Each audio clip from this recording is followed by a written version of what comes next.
make it too long because I know he has so much to share and ideas to give to us. Without further ado, can we have a standing ovation this time? Why not? Standing ovation for Idea Man Hooey! All right. Got to admit that's premature, but I appreciate it. You guys have more faith than I do in what was going to happen here, but her name was Betty Hedricks, and I loved her. She was my first love, and she loved me back. Now, I didn't care that there was a difference in our age. I didn't care that she was a comfortable woman that I had trouble putting my arms around when I hugged her, because she loved me, and she believed in me. And I loved her with the passion that could only come from a 12-year-old boy in love with his Sunday school teacher. A lady who loved me and believed in me. I can remember as the relationship grew over a number of years, overhearing her telling my mother as I was going through that, maybe you've got kids, you've gone through this. I brought you into this world, I can take you out of this world time of life. I can remember her telling my mother, Robert's a good boy. He'll be fine. He's just going through one of those energetic moments. But she believed in me. Now, who do you have that believes in you? See, that can be, and probably should be, your most powerful connection. Because in life, everything doesn't always go great, does it? How many of you understand that occasionally we get little roadblocks and detours and potholes in the highway of life? Yeah. When you sometimes lose your way and lose your faith and you don't even believe in yourself. Anybody ever been there besides me? Yeah. See, it's nice to have somebody who believes in you and has faith in you, because that gives you sometimes the energy to move ahead and to move through. I can remember early in my speaking career traveling to Australia, my first trip. And while I was there, I sat down and had fish and chips with Peter Daniels. I had met Peter when he was speaking with Og Mandino. And he said, if you're ever down in Adelaide, look me up. And I'd come into this silly little dream that I wanted to be a professional speaker, that I wanted to do what I'm doing now, to travel the world and to challenge people to get out of their comfort zone and move into their winner zone. And so I called him up, and he said, well, let's meet at such and such a place. And he showed up in his gold Rolls Royce. And we had lunch. And he said, see that corner? He said, I used to have a fight on that corner. See that corner? I've had people beat me up on that corner. And he told me his story of being one of those kids that people looked at and said, you're never going to amount to anything. Having teachers that said, you will never accomplish anything. You will never make it anywhere in the world. And the license on the back of the Rolls Royce said, I do too. He said, I was one of those ones, I had some challenges in school. I stuttered. I had a learning disability. And they didn't expect me to accomplish anything. But I had a couple of people, including one other teacher, who believed in me. See, I'm going to tell you the truth, and it was interesting that Randy started off this morning doing just that. This is not an easy business, but it's a great business. This is the hardest job you'll ever love. And it will stretch you, and it will pull you, and it will challenge you, and it will make you doubt your sanity at times. But it will give you a sense of satisfaction, and reward that will outweigh all of that. I want to share something with you just right now. This is brand new. This is the fun part about being in this business, is being in the moment. Like Gustav was saying, how many of you are 100% happy? And I could answer that today, and I want to explain that because I've learned that happiness is now, in the moment. It's not tomorrow, it's not yesterday, it's now. And I was in the moment looking forward to this time with you, and I was happy. Now, tomorrow's a different question. I don't know about tomorrow, but I'm having a good time now. But I have something for you, something brand new. What Robert didn't tell you is that I've had the opportunity of doing a fair amount of writing. I discovered when somebody invented the computer and I learned to use it, I discovered that I was a brilliant writer. I never knew that. In fact, nobody else knew that because nobody, including me, could read my writing, which really caused me problems in school.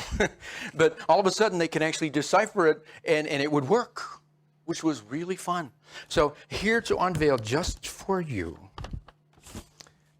the secrets of being successful in the future by Randy Gage and the rest of you. Because the secret is not just one person. The secret is all of us in sharing what we're doing. Now, I've got to tell you, there's a lot of wisdom in here. It looks thin, doesn't it? But there's a lot. I got to share some of this with you. Ooh, really? Oh, I guess you want to hear this. Okay, sorry. Let me just quickly give you the secrets of being successful in the future. Dare to be great. Status update. Move past your fear. Going up. Tweet, tweet. Own the stage. Be a winner. Tweet. Write a book. YouTube. Speaker 2.0. Play. LinkedIn. Attitude. Connect. Coaching. Pause. Write articles. Be a star. Music. Tweet. Storytelling. Blog. Skype. Tell more stories. Grow. Peeling onions. I don't know what that means, but it'll be interesting here tomorrow. Create an image. Rhythm, blog, free energy, steal great ideas. I like that one. Humor, enjoy the journey. Grow fast, make money. Write another book, get more coaching. Tweet, and still have a life. I tell you, am I the only one in this business that thinks that this business is just getting a little bit too complicated? I'm sorry. Yes. Okay. Thank you.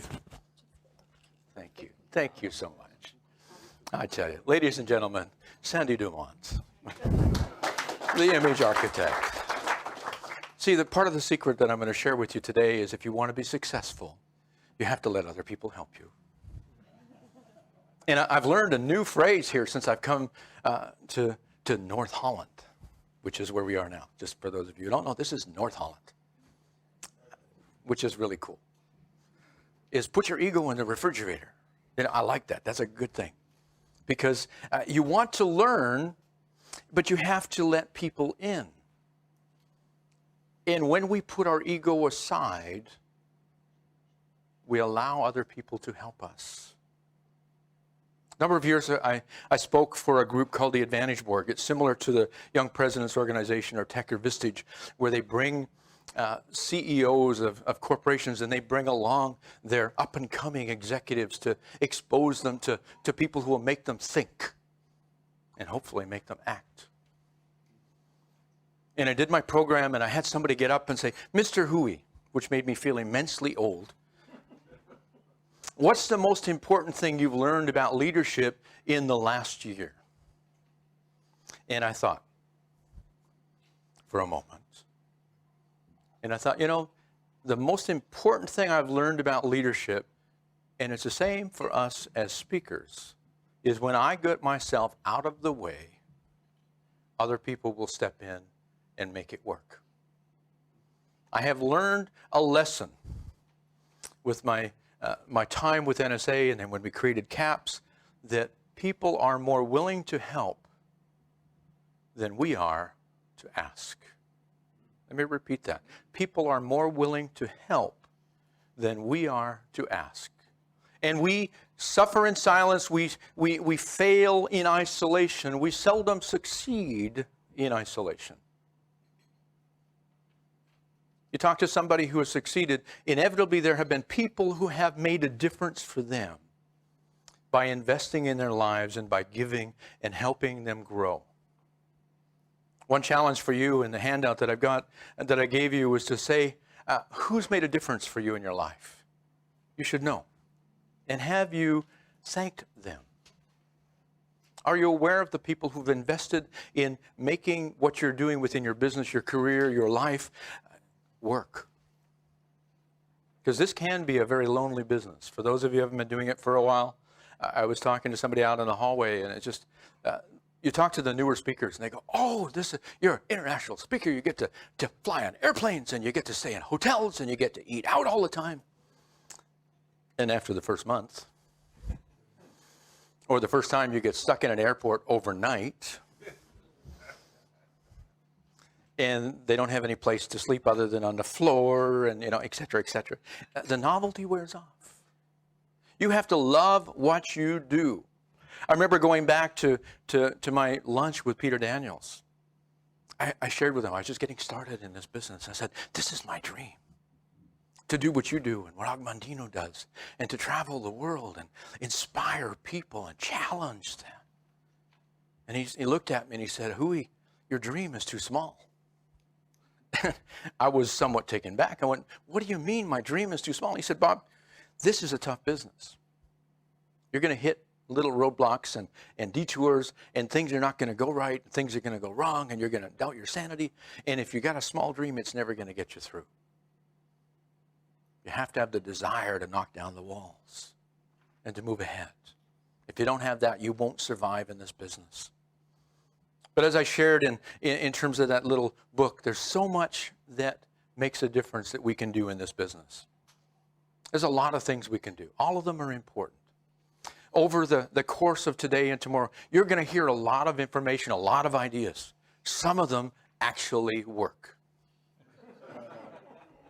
Your job is to figure out which ones work for you. I tell you that from many years of going to NSA and CAPS meetings and coming home more confused than the last time I went, because the first time they said to do this and somebody else said to do that. And I had 5 people telling me to do 5 different things, and some of them seemed to be at odds to each other. So you need to figure out what works for you. And you need to take it home and actually work on it. There's the secret. Take 1, 2, maybe 3 ideas at the most from the time we have together and commit to go home and actually doing with it. My company is called Ideas at Work for a reason. It's not called ideas I write down in a notebook and forget about for the rest of my life. Because I want to challenge people to action items and do something with them. Because that's when we grow. That's when we make a difference. That's when we change and challenge ourselves, that we start impacting the lives of others. That's when we start connecting and making a difference in people's lives. That, to me, is the important part. I've heard 2 or 3 people today talk about that. Because it's true. Because it's true. If that's not your motivation, you will not last and you will not be sustainable in this business. Things change. How many of you remember 9/11? Okay, there's been some other shots since then, but I'll take that one because I think a lot of people were impacted by that particular day. I know I was. I didn't realize how much I'd been impacted by that day until I started having clients cancel dates. I had 5 cancel in the next 3 weeks. I had a couple, there was one I was actually supposed to be in New Jersey 2 days after 9/11, which obviously didn't go. That was the only one that survived. They actually rebooked and we did it in December. Now, I have to tell you, in those days, I had a very interesting business model. I spoke. I got referrals. I spoke some more. I got some referrals. I spoke. I got some more referrals. And that was it. I didn't have a business model. I had a very rudimentary, so-so website that was nowhere near effective like the one we have now or the ones that we have now. And so an interesting thing happens. When you're not speaking, you don't get the referrals, which means you don't get to speak, which means you don't get the referrals, which means you're getting the point. Because I wasn't running it as a business, I was impacted by what other people had done. And I found myself about a year and a half later going, this had better change or I'm gonna sell my house, because every month I was going into debt because nothing was coming in. The traditional stuff wasn't working. It was a scary place to be. But there were people in my life that cared, who shared, and who challenged me to move out of that and to keep moving and to change what I was doing and to treat this like a business. You know, we have a lot of connections in our business, do we not? We've got the clients, we've got our colleagues, we have our family, we have our friends, and they all have a part in sustaining us, don't they? See, we forget that. We get so busy doing what we do, we forget the purpose of doing and why we do what we do. And our friends can keep us grounded. Our friends can keep us honest. They can keep us from being puffed up because things are going good, you know, or faking it when you know you're not making it. But they're supportive. I'll give you another example.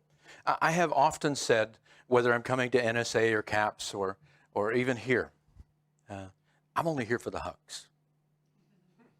I've said that because I know for a fact within the last 12 or 13 or 14 years that I've been active as a long-time professional, full-time, every time I come to a meeting, something like this, I will walk away with at least one good idea that I can take back that will help build my business and increase my reach and allow me to be a better speaker, better business person, and serve my clients that much more effectively. But I want to remind you that even though there's a lot of things we need to do, it's about, you got to write the books and you got to do the promotion, you got to have all the social media now and that kind of stuff. It's the people that will sustain you. It's the relationships that will make it for you. And when we forget that, I think we set ourselves on a path for failure. Because as I said, did I mention this can be a lonely business? And sometimes when you're alone, you make mistakes and you start giving up and you start getting into the negative self-talk. I'll give you another example. A number of years ago, it was 1999. I had been invited by Janet Lapp to do some stuff on the main stage in Los Angeles at an NSA workshop. 650 people in the audience. She had to convince me to do it. She actually asked me, she said, what's the problem? I said, Janet, there are people in that audience, I have their books and tapes. This is how dated this is. Now I'd say CDs and Kindles, but and I was really worried that if I got up and did a bad job, my career would be over. And she said, Bob, I asked you to do this for a reason. I believe in you. I believe in what you wanted to say. We had talked about some stuff. And she said, I want you to share that from the stage. I did. It went well. I got heckled by the Canadians. And I heckled back, and I relaxed, and we laughed, and everybody laughed. We had a great evening. Dave Gordon, who was at that point the national president, came over to me and said, you're funny. I didn't know I was funny, but you laughed, so who am I to say you're wrong? And I mean, that's the thing. This is the nice thing about not telling jokes up here. If I don't tell a joke, and you guys, if I'm telling a story, and it's funny, and you laugh, great. If I tell a story, and you don't laugh, I'm just telling a story. It takes the pressure off because the responsibility is on you to discover whether it's funny for you. And if it's funny, who am I to tell you that I'm not funny? So he came over and asked me, he said, could you help us with the program we're doing in Washington? And I thought, that's pretty cool. NSA president comes and says, I liked what you did. would you come and help us? I flew home. The plane was at 30,000 feet. I was at 35. Can you imagine? 3 days later, on my dad's birthday, he passed away.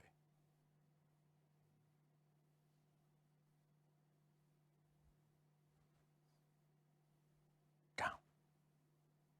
I could have been lower. I could have been like in the Netherlands below sea level. That's how low. And people from my NSA and my CAPS family and my Toastmaster family were there, sharing with me their experiences and how they got through it, and saying, how can I help? I even had a couple of people say, look, Hooey, if you want, I'll buy you a ticket. Come down and stay with us. That builds relationships. That builds connections with people who care. I do anything for the people in the speaking business because of that, because of the people.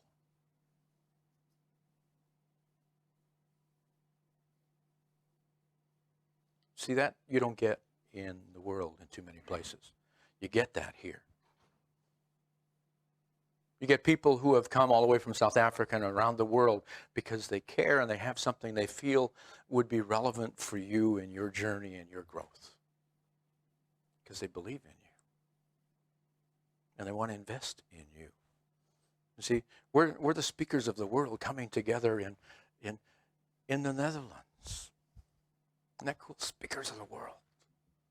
Can you imagine, I mean, I used to go down to NSA, and when we started CAPS, and I'd talk to some of the guys down there and say, how'd you like to be an international speaker and come to Canada? And they say, yeah, because that makes it, I'm international. And so I'd pull out my little thing and say, well, I have an opening in March, and I have another opening in October. When would be good for you? And I recruited some of the best people to come and share with the people in my chapter and what we did in the conferences. And they were willing to do it because I asked. Because I asked. There are people in this room, you're living in countries I'd love to go visit. I'm serious. I'm telling you this story because I'm going to be speaking in Russia in June. And I want to tell you how it happened. I was doing a leadership institute, and I looked to see who was going to be in the room, and there were people from all across Canada and some people in the northern part of the U.S., and they mentioned there were going to be some people from eastern Russia or Siberia. So in the middle of my presentation, I said, by the way, I understand there are some people here from Russia.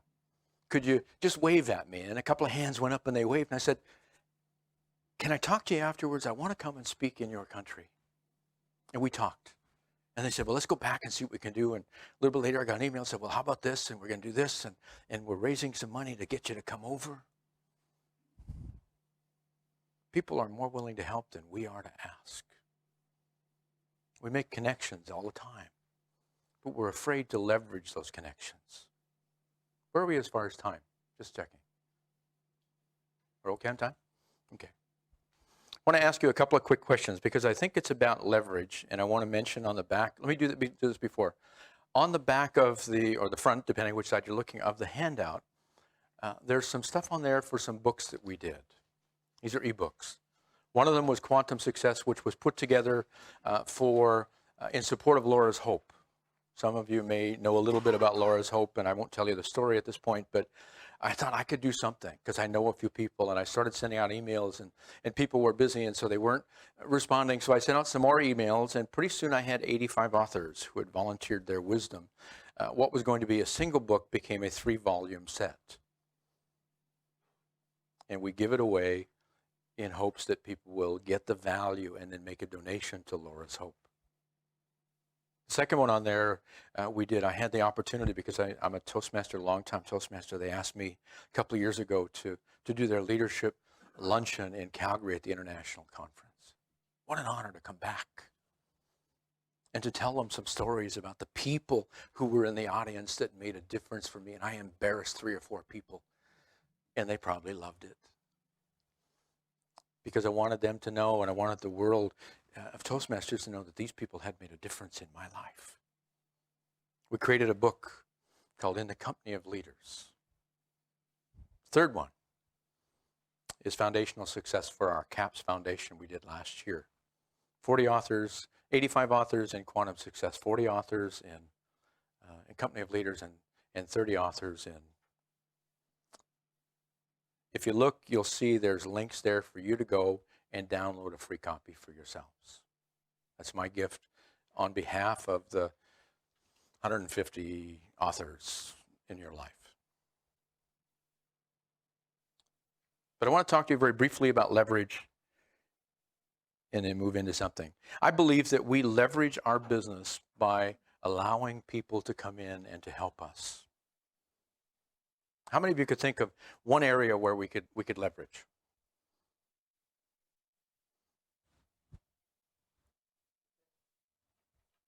Success? People's successes? Okay, that would work. That would be a great thing.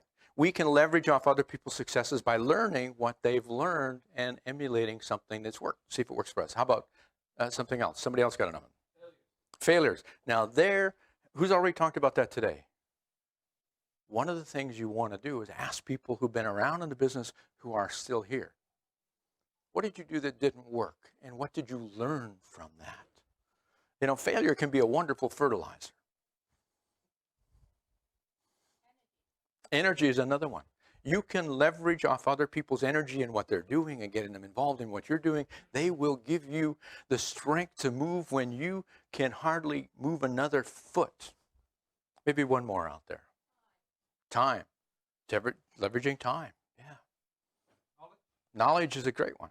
We're doing that here. That's one of the main reasons you come to PSA Holland or GSA or NSA or CAPS, is to leverage off the experience and the knowledge of other people, to not reinvent the wheel. When I was on the national board, some of our board members got really upset with me because we'd be talking about stuff and I'd say, let me phone NSA and see if they've done anything like this. Because I knew that Stacy, who was the executive director, would send me stuff. I mean, I did that the first time. I got 3 volumes. I got three big binders on chapter liaison stuff, and we just Canadianized it and saved ourselves a whole bunch of time. NSA has been so good to the people around the world, to the speakers of the world, in developing organizations, because that captures their philosophy and culture and what Cabot Roppert did when he and Bill Gove started the organization back in the 70s, and they had 58 people at the first conference. And look what that's done since then. Look where we are now as part of the Federation. Isn't that amazing? One person pulling together a few people can create something that we're now a part of.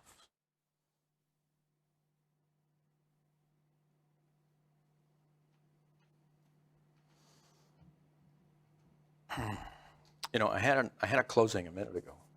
I've been making notes and changes all morning, listening to people, and no, it's gone. It's gone. I think I'm just going to have to ask for some help. Have you ever had that happen where you had something and it's gone?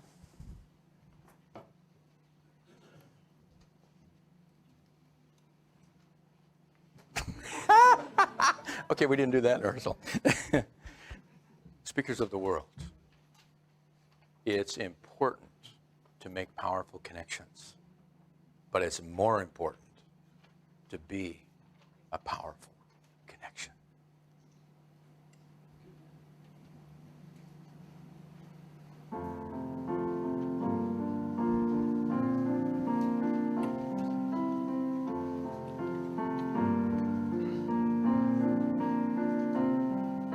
Speakers of the world, let's come together, connect with us, sing for possibilities. Speakers of the world, we are together. Thank you. I'm so glad it came together. Educating, entertaining, that's what we want to do.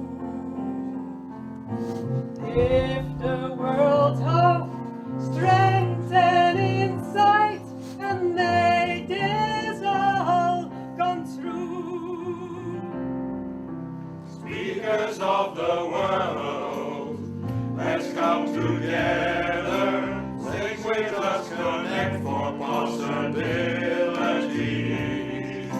Speakers of the world, we are together, sharing and creating opportunities. Educating, entertaining, that's what we want to do.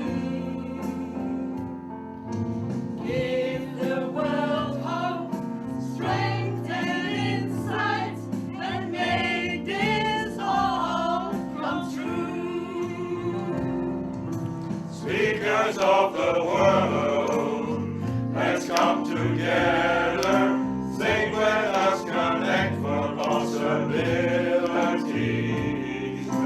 Speakers of the world, we are together, sharing and creating opportunities.